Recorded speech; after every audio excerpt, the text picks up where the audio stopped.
ও মা, শিগগিরই চলো, ভাই আর দাদা মারপিট করছে। কেন, কি হয়েছেটা কি? আমি কিছু জানি না, তুমি তাড়াতাড়ি চলো। আচ্ছা চল তো দেখে আসি।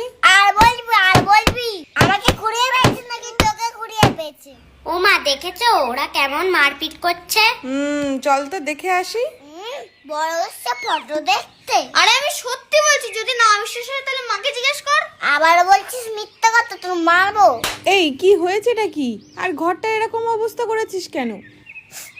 ও মা, দেখো না, দাদা বলছে যে আমাকে কুড়িয়ে নিয়ে এসেছো।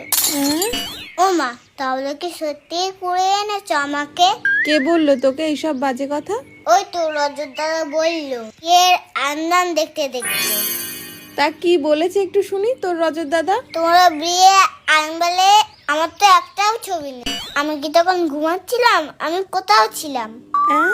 আমার ছবি নেই কেন? তাহলে কি রজত দাদা যেটাই বললো সেটাই ঠিক? না মামি, আমি ওসব বলিনি, ও মিথ্যা কথা বলছে। আমি মিথ্যা কথা বলছি, তুই তো বললি। হুশ, আমি কখন বললাম? রজত, ভাইকে কিন্তু কাঁদাবি না, আমি কিন্তু কাজ করছি। তোকে ঘুরিয়ে পেয়েছে। হ্যাঁ, তোকে কুড়িয়ে পেয়েছে। তোকে পেয়েছে, তোকে। যা তো, ভালো হয়েছে।